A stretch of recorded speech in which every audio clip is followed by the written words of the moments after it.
Imagine du jour au lendemain, toutes les lois disparaissent. Plus de policiers, plus de juges, plus de présidents, zéro règle, tu es libre. Ouais, mais ton voisin aussi, il est libre. Ton patron et le mec qui déteste depuis le lycée. Et crois-moi, il t'aime pas comme ça. La seule barrière entre toi et la folie, c'est ta conscience. Mais soyons honnêtes, ta conscience. Elle te lâche dès que t'as faim ou que quelqu'un te chauffe un peu trop. Bref, bienvenue dans un monde semblant. Au début, tout le monde est euphorique. Après, tu n'as plus de PV, plus d'impôts, plus de limitation de vitesse. Tu peux rouler à 200 km/h avec ton Twingo pourri. Est-ce que tu peux reprendre le virage? Ouais. Mais est-ce que tu peux porter plainte contre l'État pour mauvaise route? Non. Parce qu'il n'y a plus d'État. Et parce que tu es mort. Les prisons s'ouvrent. Bah oui, il n'y a plus de policiers pour sauver les prisonniers, mais ils sortent.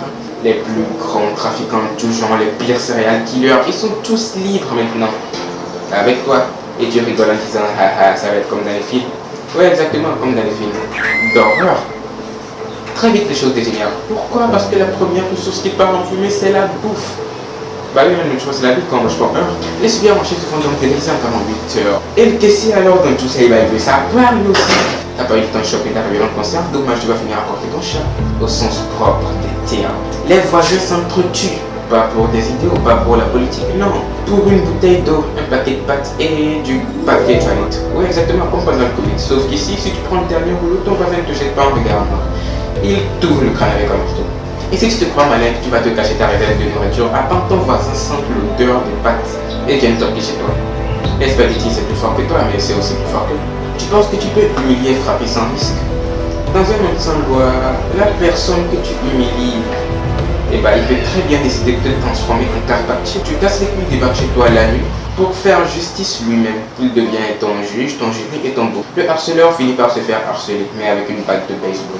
Et les harcelés qui veulent être de bonnes personnes, et bah, ils subissent encore pire. Tu tombes amoureux. Ouais, je suis en train d'explorer tous les sujets. Bon, tu tombes amoureux. Et tu prends ton courage à deux mains, tu vas lui déclarer ta flamme. Et elle te dit non. Et elle te fait bien comprendre que c'est non. Dans notre monde, tu retournes sur Tinder, chercher un autre mate. Dans ce monde-là, tu décides de forcer les choses. Ouais, t'as compris. Sauf que la fille, là, elle n'était pas d'accord que tu l'as. Mais en même temps, qu'est-ce qu'elle va faire? Appeler la police? Désolé. Mais là, la punition, elle ne vient pas d'un policier. Elle vient d'un frère ou d'un père ou d'un voisin avec qui elle a partagé des pattes. Et tu aurais préféré te faire coffrer par les policiers. Tu voulais de la passion, tu auras du sang. Le tien. Et si t'as pas de chance, ils te tuent même pas, ils te torturent et te laissent en vie. Comme ça, tu deviens leur animal de compagnie. Félicitations, c'est le nouveau Tamagotchi. Chaque meurtre appelle une vengeance. Tu tues mon frère, je tue ton père. Tu tues mon père, je brûle ta mémoire. Tu brûles la maison, je rase ton quartier. Et les criminels en liberté. Et ben, ça mange rien à tout ça. Ainsi, le monde entier devient barbecue géant. Sauf qu'il n'y a pas de merguez. Enfin, pas celle que tu crois. Les riches se barricadent derrière les murs avec des mercenaires armés jusqu'aux dents. Ils vivent comme dans Walking Dead, sauf que leurs zombies à eux, c'est pas des zombies. C'est les pauvres affamés qui essayent d'entrer. Les pauvres, eux, crèvent plus vite. Pas parce qu'ils sont faibles, mais parce qu'ils n'ont rien à protéger. Tu ne peux pas voler une personne qui n'a rien, donc tu le... pour t'amuser. Résultat, les riches survivent plus longtemps. Mais juste plus longtemps. Personne n'y échappe. Alors tu fuis, tu pars dans une forêt, loin de tout, loin de la jalousie pure et simple d'Homo sapiens. Sauf que dans la forêt, tu n'es plus face aux hommes, tu es face aux animaux. Et les animaux, ils s'en foutent de tes droits, de l'homme. Le loup va t'attaquer parce que tu l'as harcelé, il va t'attaquer parce que tu as l'air délicieux. Et au lieu du sort, les animaux te bouffent ça. Et même avec loi, mais eux, ça fait des millions d'années qu'ils vivent ainsi. Toi, tu survis 3 jours et demi si tu as de la chance.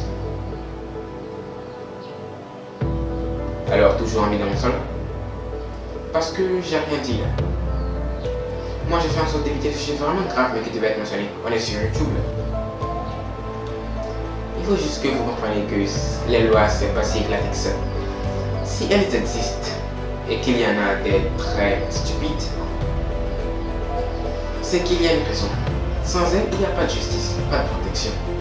C'est juste la jungle. Et spoiler, dans la jungle, tu n'es pas un lion. Tu n'es même pas au stade de la gazelle parce qu'elles arrivent à fuir parfois. Finalement, les lois, c'est comme ton wifi. Tu les insultes quand ça bug, mais sans elles, tu pleures.